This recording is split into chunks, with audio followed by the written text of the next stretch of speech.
Like I just graduated in 2022. Usually, if you know, B.Tech takes 4 years to complete. My case was a little different. I took 5 years to complete. Deviated, and I planned on setting up a restaurant franchisee. When I was just about to set up everything, COVID hit, and all those plans basically they went to waste. They were given a decent stipend of 22.5. K. I think it was around 300 terabytes of worth of data that we had to migrate. They didn't ask me for my graduation or when I graduated, how much marks. I tell you the motivation behind me trying to look for a remote job. So I basically have a dog at home. She doesn't like to stay alone at home. So I just wanted to look for an opportunity where I can. In our initial days, specifically the college time, there are very less number of people who have that kind of courage to start something of their own. But our guest speaker for today's podcast showed that kind of courage in his third year of college itself. He tried his own restaurant business, but unfortunately, COVID destroyed everything for him. As a result, 1 year of educational vacuum got created in his educational journey, and he had to restart a lot of things for himself. And here is the twist. Now he's working as a data engineer. Yes, you heard it right. As a fresher, he got the opportunity to move into data engineering, and everything he figured out by himself. He found these type of data engineering job opportunities completely off campus. So that is why this podcast is going to be super helpful. To watch this podcast till the very end and learn everything about data engineering from his experience. Hit the subscribe button for more such type of content. So thank you so much, Anupam, for joining me in today's podcast. So really excited to have a discussion with the data engineer after a long time. First of all, how are you doing? How are the things at your end? Thank you, Shashank, for having me here. I mean, it's a great pleasure to be with you. Everything's going good. I mean, since the winters are now gone, it's starting to get a little hot here and there. Awesome. So I'm currently in Pune, and I mean, this time it felt like the summers came a little early. I think it would be great if you can give a short introduction to the audience so that they can know more about you, and please talk a little bit about your academics and professional background as well. So basically, I come from a Tier-3 college. It's located in Pune itself. I've been staying in Pune for the past 12 years or so, but I'm originally from a small town in Uttar Pradesh. So my father actually serves. So where do you belong in Uttar Pradesh? I'm also from UP. Oh, nice. I am actually from Prayagraj. Oh, I'm from Lucknow, and I studied from NIT Allahabad. Oh, nice. That's nice. Awesome. Yeah, please go ahead. Yeah, so basically, since my father is in army, we keep switching places. So we keep moving places every 3 to 4 years. But when I came to Pune, it felt like a good place to me. It felt like, okay, good career opportunities and everything. So I stayed here. So basically, I did my B.Tech in computer science from a college called 𝗗𝗶𝘀𝗀𝗀𝗀𝗀𝗀𝗀 College of Engineering. And like I just graduated in 2022. So usually, if you know, B.Tech takes 4 years to complete, but my case was a little different. I took 5 years to complete. Wow, interesting. So talking a little about my professional background, I'm about to complete 2 years into this journey. And from the very beginning itself, I've been working as a data engineer. And by this time, I've worked for 3 companies already. Anupam, you talked about that B.Tech part, like the 5 year. It was for you. It was 5 year. So how did it happen, man? What was the reason for that 1 year gap? At the beginning, I was like a very typical student, right? So how a typical Tier-3 engineering student is, like less attendance, not a lot of exam preparation. So if you have exam tomorrow, you'll be preparing tonight, something like that. And typically how, people like submitting assignments after the deadlines, all those things. So what happened was I deviated, and I planned on setting up a franchisee, a restaurant franchisee in Pune itself. So I had a lot of things planned. Basically, the location and funds, everything was planned.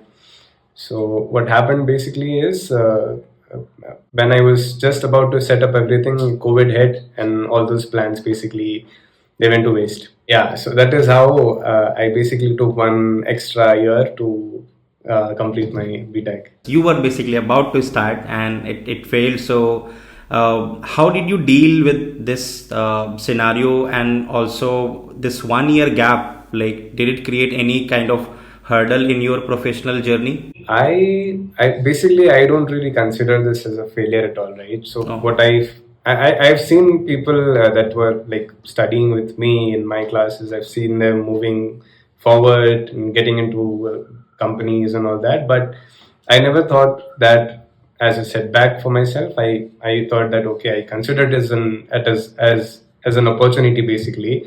I thought that okay, I have an extra year to basically upskill myself, and I thought I'll prepare myself to be ramped up for the launch pad. Basically, that's how I took it. Now, Anupam, you have talked about your college journey. I'm also very much interested to know that how did you get your first job, because that 1 extra year you were behind your classmates, they were into the job and you were Yeah. still about to get it.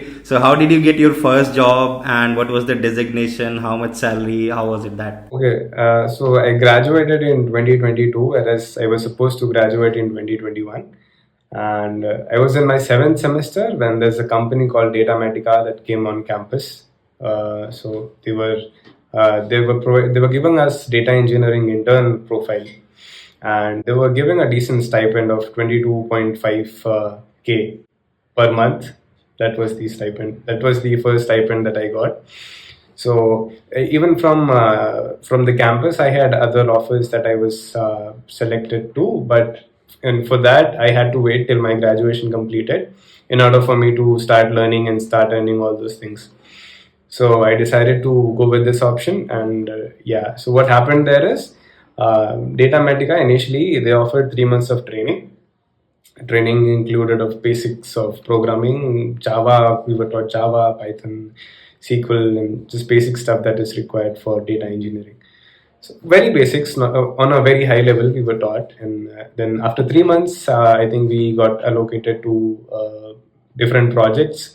They did a mass hiring from our college. I think around 70 students were hired, and they all got allocated to separate projects. So my project, it was basically from a US-based health client. So the entire project was around data migration, where we had to migrate data from on-premise Netezza servers to BigQuery. So talking about the size, I think it was around 300 terabytes of worth of data that we had to migrate. So my part there, it was not like I did not play a very huge role, but yeah, since I was just an intern and I just joined, so I built very basic airflow pipelines that took care of not so complex transformations, very simple transformations and all those things. And also I worked on data validation, data quality and all those things. So that is where I got exposed to BigQuery and SQL a lot more. Great.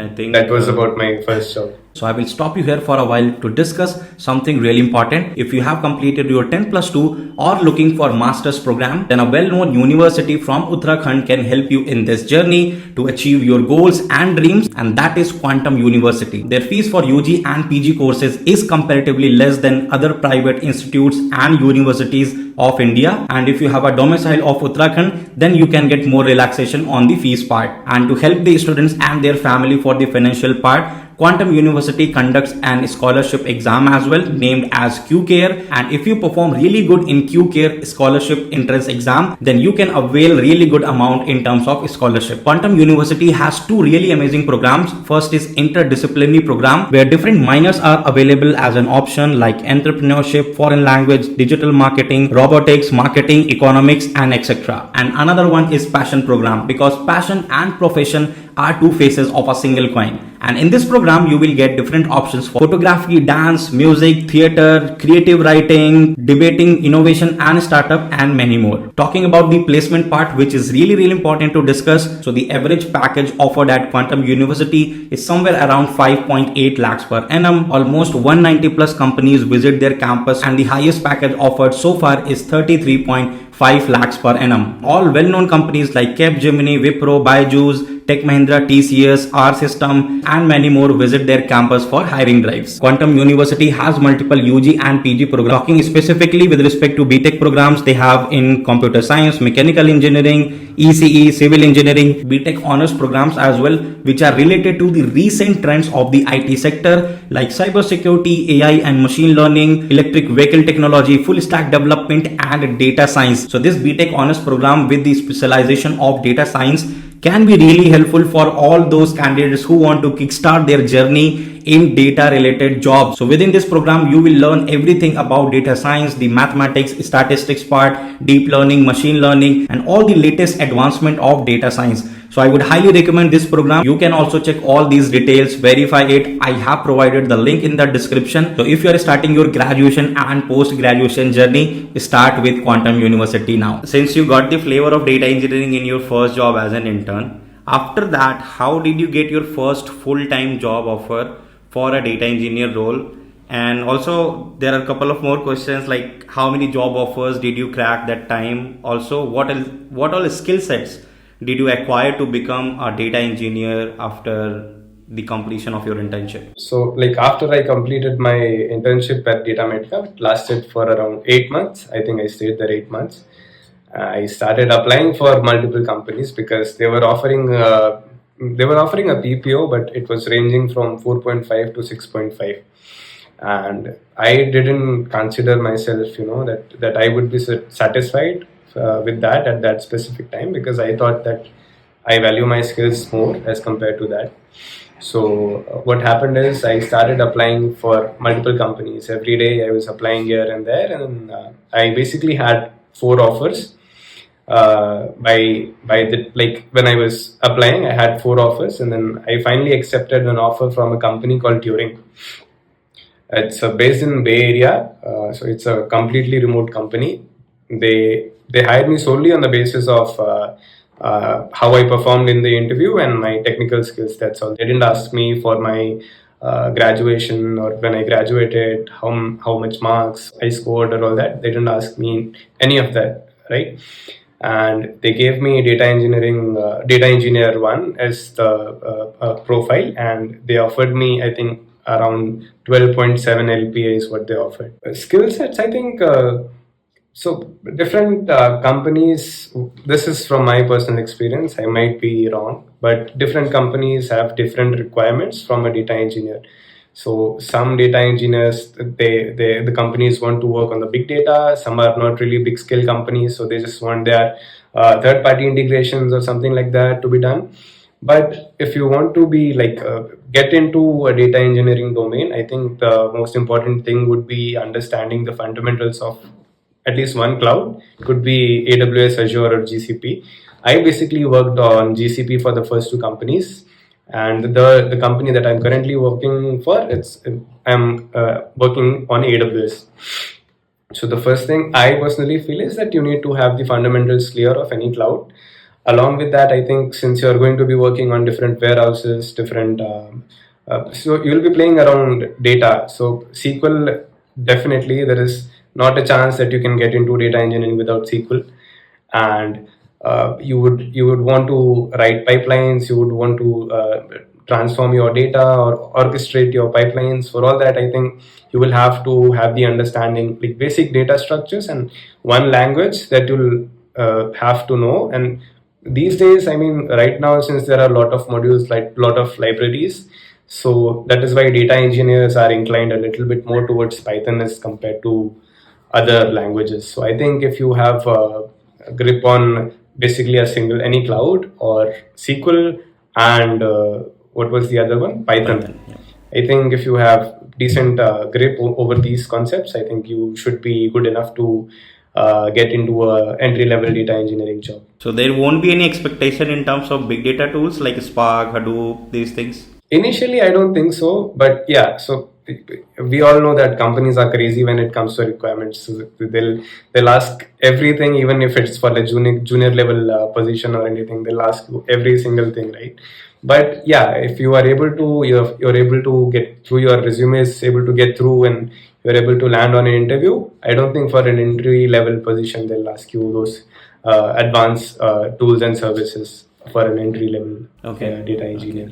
So like, did you acquire these skill set, like followed something like few specific resources you would like to highlight, or any cloud certifications? Yeah, so basically I've done GCP PD, that is Google Cloud Professional Data Engineering certification. I've done that, but that comes, so learning, all my learning, it came from the very first company that I worked for, was 𝗃𝗃. I had good people there. I had a lot of mentors there who made me work day and night. So even if it was just an internship, right, I had sleepless nights, just working on stuff. But it was like, I used to keep telling myself that, okay, since you're learning things, it's good. It's the beginning of your career and you're getting to learn a lot of things. So it's good. So that is where I got most of my learning from. So I believe I believe in practical learning more as compared to certifications or anything else. So can you share some light? How can someone get the remote jobs for the data engineering role? How to hunt for it, and how much salary someone can make? So before I answer that, I would like to tell you the motivation behind me trying to look for a remote job. So I basically have a dog at home, and she doesn't like to stay alone at home. So I just wanted to look for an opportunity where I can stay with her all the time, and I can still get my work done. So I haven't heard any such kind of motivation to get a remote job. Mostly people do it for family or for, like, let's say, self comfort, but this is this is truly amazing. Yeah, so that was my reason. So I mean, so how you look for it is basically, how I was doing it is basically apply everywhere that you can, right? It could be anything. It could be LinkedIn connections. You could be sending cold mails, but a lot of websites are there. You have AngelList, you have CutShort. These websites provide you a lot of startups that are hiring. So I think these websites plus the career pages from the companies. I've heard this a lot, that if you apply through the career page, nobody really looks into that, but that's actually not true. If you write specific mails to that specific job requirement, people will actually, it's totally up to you how you get the attention of the one who's trying to read it. If it's going to be just a normal mail, how hundreds of people are sending it, then it will not stand out basically. So what I was doing is I was curating every mail specific to that company and specific to that job requirement, whatever was there, and that is how I was sending the mails. And out of every 30 companies that I was applying to, I was hearing back from around 1 to 2. So that's still a good ratio. It's not a bad ratio at all. But yeah, it does take a lot of efforts. It does take a lot of time. And if you really want to, go on the hunt, and you just have to apply for all the opportunities that are there out there. Otherwise, I don't think it's very difficult these days. Especially these days, it's like more difficult. So if you apply for the remote jobs outside India, like in terms of compensation, is it like good if we compare it as a data engineer you will get in the India? Outside India, see, some companies, they do offer you, but they do offer you good pay, and like they could go up to 50K, 60K. I'm talking dollars. But in my case, it wasn't that. So what they mentioned is they've done some statistics, they have some graphs, they have collected some data. So on that basis, what the average data engineer salary would be in that specific country, that is on top of that, I think 30-40% is what they were willing to offer. So I think mine was around $16,000. Whereas if someone with my capacity, my caliber, if that person was working from US or something, he would easily be able to make 80 or 90K. So that is how it was for Turing. But yeah, there are companies out there that are willing to pay you the same as they pay to other employees, that they don't really care which country you reside in or where you work from. Okay. So there are those companies as well. Cool. And which website actually helped you to get the interview call from Turing, or it was a cold email or a referral? it's a funny story. So I'll tell you what Turing does. What Turing does is basically it's a platform. What they do is they basically collect all the developers. They take their exams, all these MCQs. We have we have uploaders, like right now we have uploaders and all. So it's a similar way. They have a pool of developers whom they interview themselves on. They ask them questions on like their AI modules and everything, and they will rate those developers. So what happens is other companies like Amazon, HCL, all those companies approach Turing and they tell them, okay, these many developers we want, and this is how much we are willing to pay. So Turing, what they'll do is they'll pick those bunch and they'll be like, okay, these are your developers, and this is how much you have to pay us, and this is how much we will pay them. Okay. So they take a commission out of that. So that is their business basically. What I was trying to do is I was also giving the exams inside the Turing, right? I was also looking for opportunities through Turing. But what happened for me is I gave the exams, everything I cleared. So exams went well. I cleared everything. So I got a call from the internal team that, okay, you have given these exams, and then are you willing to work for the internal Turing team or not?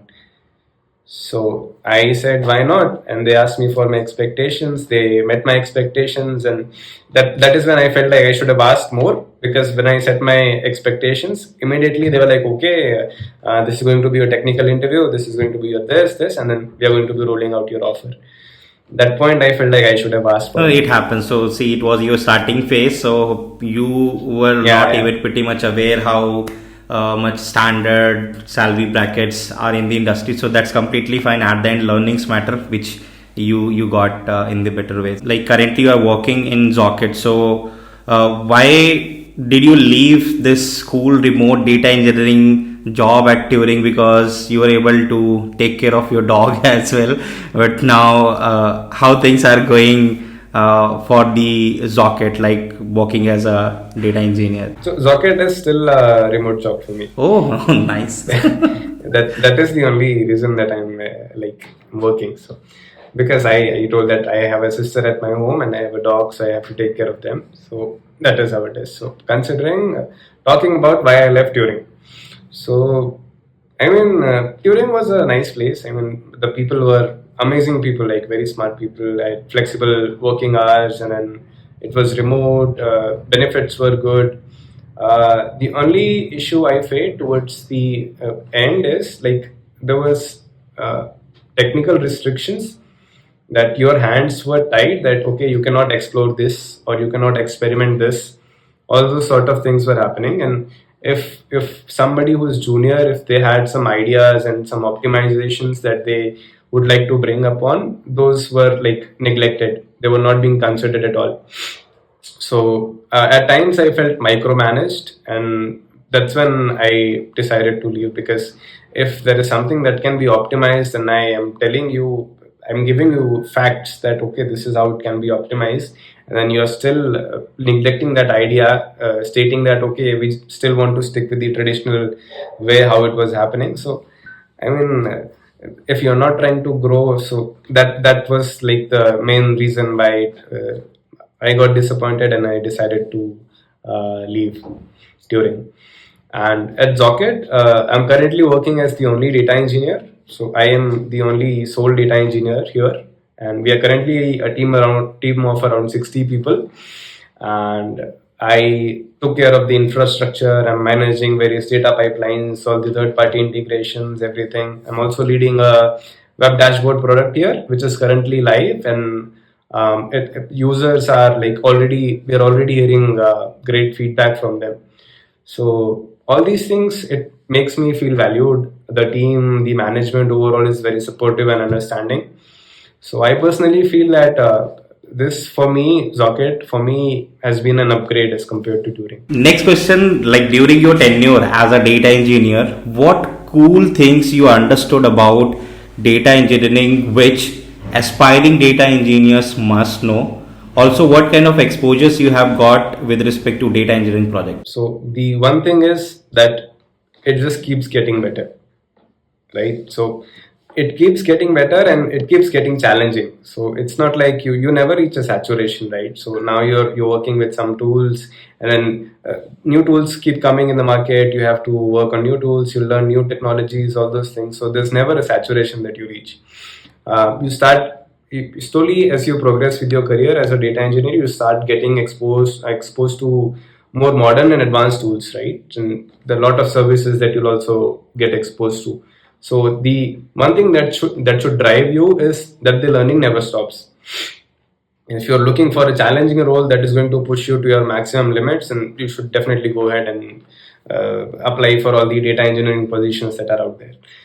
And like, I'm currently working on AWS. So I have previously been exposed to Google Cloud, where I've worked on Composer. And like, Composer is basically managed Airflow. So all those things, and basically I was exposed to BigQuery and all these things. But right now, when I'm working on AWS, here the requirement is more towards the near to real-time data. So previously I was working on mostly batch ingestions, which were like third-party integrations, like where we wanted insights from the Facebook API or Reddit API, or basically the marketing APIs. But here it's more about the real-time ingestion. So I am working around Kafka. So there is also a use case of RabbitMQ that we are using in our product that I'm building right now. So these are the few tools and technologies that I've been exposed to right now. Since you also started exploring data engineering from the very beginning, explain 5 myths about data engineering so that our audience can also know it from the data engineer's perspective. I mean, it's really difficult to list 5 because there are plenty of myths around there about data engineering. First thing what I would say is that some people consider it's something that, just one person can do, or like it's a sole job that, it's like they consider that, okay, data engineer can go to a corner and work on his own and we don't really have to care about what he's doing. But in reality, it's far more than that, because you have to collaborate with data analysts, you have to collaborate with data scientists, ML engineers, all those people. You'll have new requirements, business requirements and all that. So the first thing is that, data engineers don't work in a corner alone. So that is one thing that I would say is a myth.